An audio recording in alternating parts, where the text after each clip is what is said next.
Hello students, today I am going to explain the chapter number 3rd, the government. In this chapter I am going to explain the government, their meaning, why we need government and importance, decision making and participation, and along with this the type of government and their feature.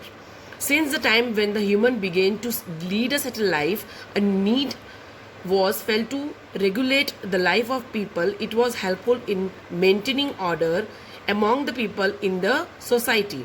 Gradually, with the passage of time, some more regulation were made as the civilization of progressed a lot. Today we have huge human population with a variety of people, have different mindset, maintain order, provide security and maintain peace in the human society. We have an elected body or representatives called government. The government takes care of the needs of the people in a various ways and means. Let's study about the government in this chapter. So students, our first question is, what is government? Government means to control. Our country has a different type of people, therefore they need to control. To control the people, we need a perfect government. It is divided into 3 organs, just like our body. Without organs, the work is impossible. In the same way, there are 3 important organs: legislature, executive and judiciary. So now students, what is legislature, executive and judiciary? Take a look with the help of flow chart. So students, this is a flow chart: legislature, executive and judiciary. In the legislature, the functions to make rules, executive to implement the laws, and judiciary to give justice to the people. So these are the important functions which help the government to run smoothly.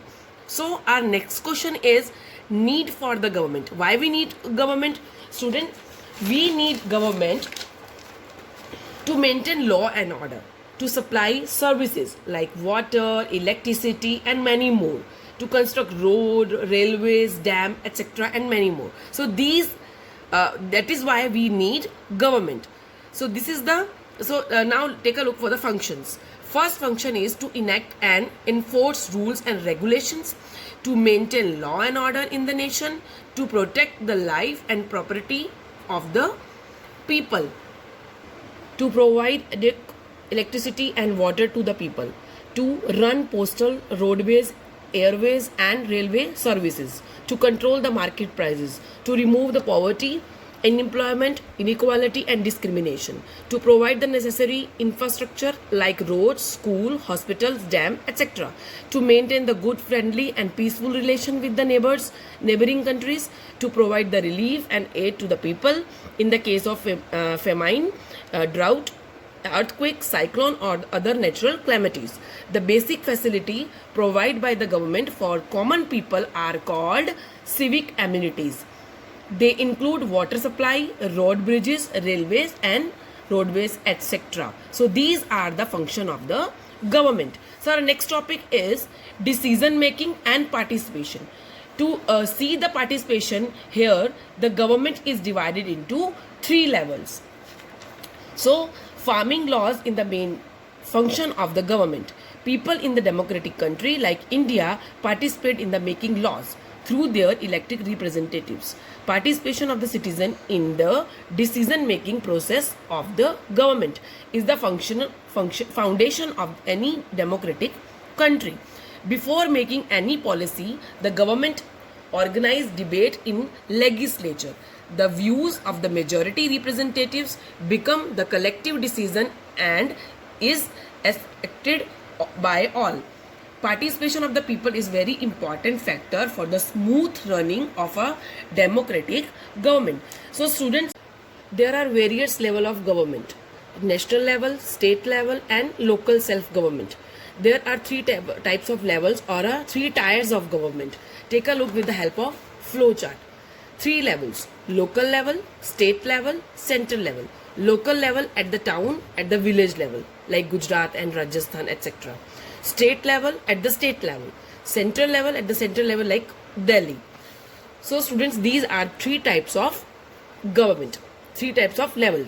All the important decision concerning the whole country are taken by the central government at the national level.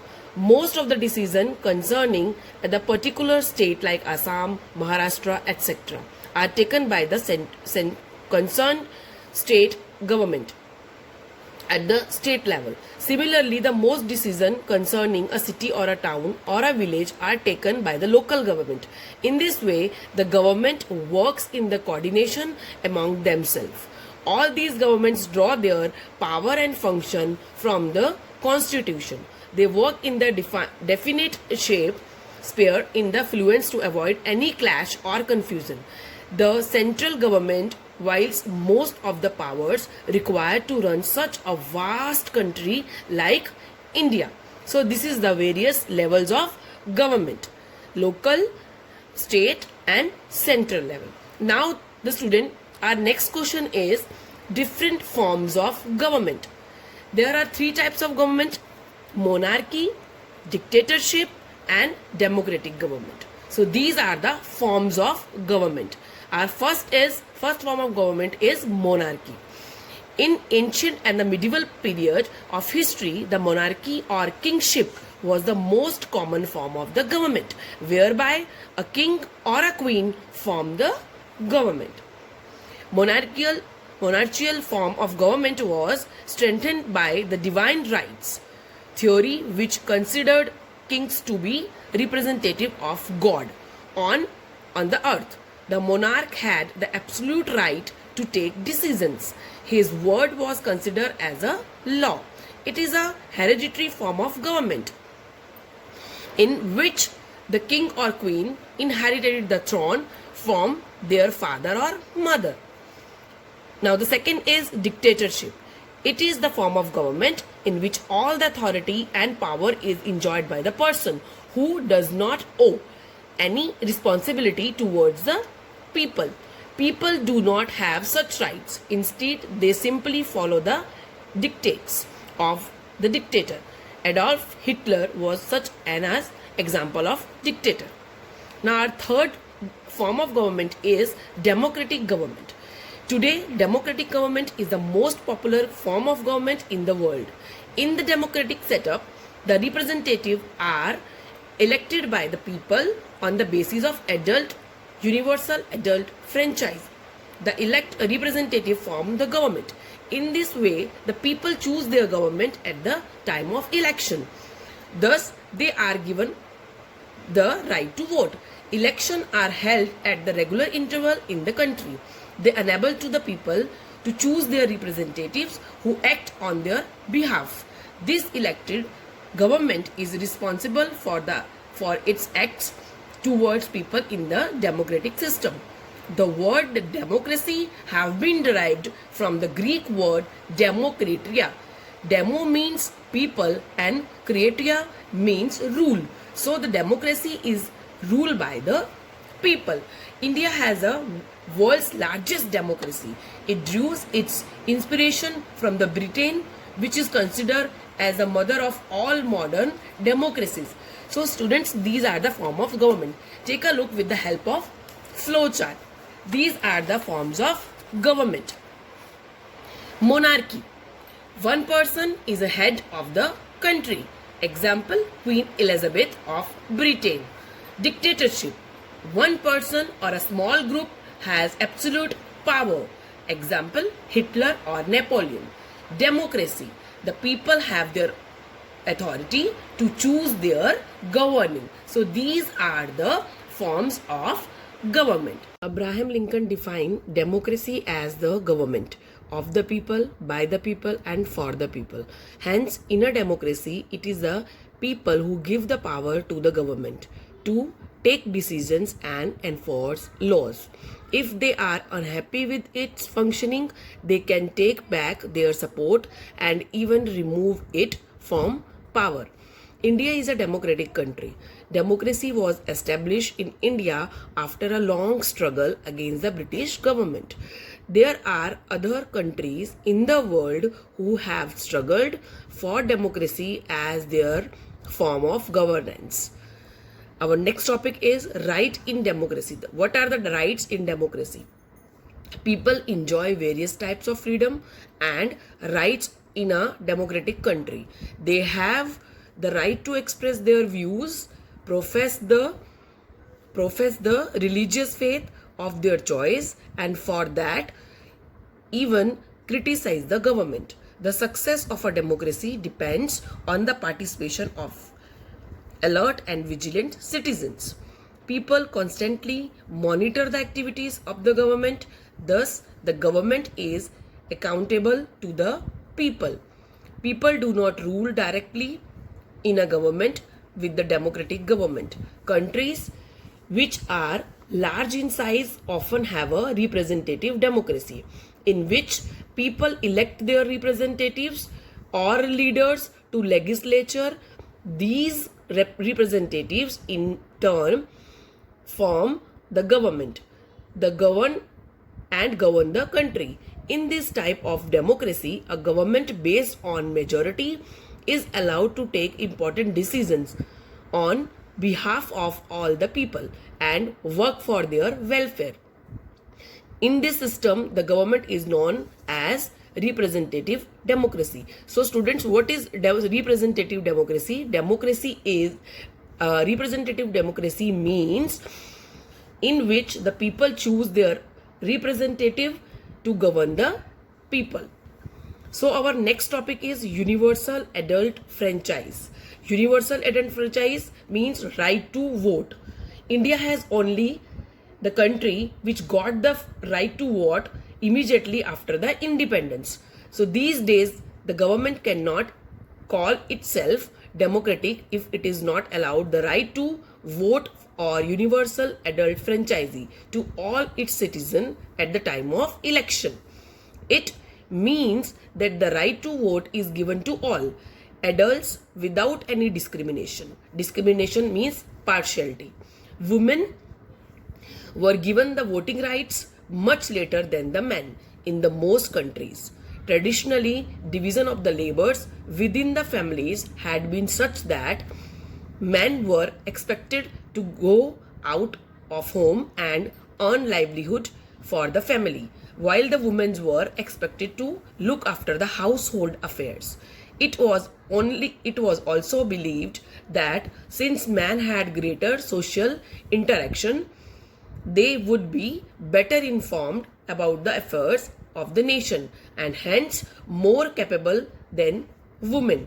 The universal adult franchise leave no space for the discrimination on the basis of their religion, race, caste and sex. These reinforce one's faith in democracy, which treats everyone on the equal basis. Women and poor were not allowed to participate in the election. Later on in the 19th century, reformers were introduced to give the right to vote to all the adult people. The British women were, however, not allowed to vote. They waged a long struggle to get the right to vote. In comparison to the origin means to start of democracy, the women in England were given his power much later. The people who struggle against the discriminations, those were called suffragettes. Finally, in 1928, women were given the right to vote in Britain and were treated at a par with men. In 1848, the same suffragette movement started in America, while in Britain. This movement began in 1870s. Later, this movement spread in many other countries too. As a result, women got the right to vote in New Zealand in 1893, Australia in 1902, USA in 1920, and France in 1945. It is a credit of India that the first general election held in the country in 1952 were based on the principle of universal adult franchise.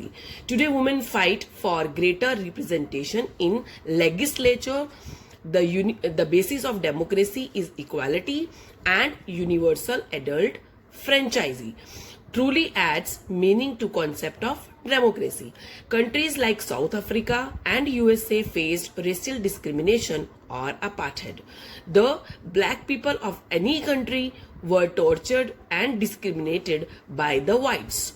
Apartheid in Afrikaans in South means apartness and separateness. This is the name of policy of racial segregation practiced by the governing white minority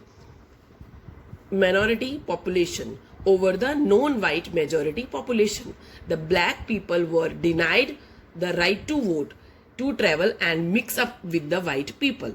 In trains, separate coaches were reserved for the white population. Thus, the best facilities were available only to the white peoples.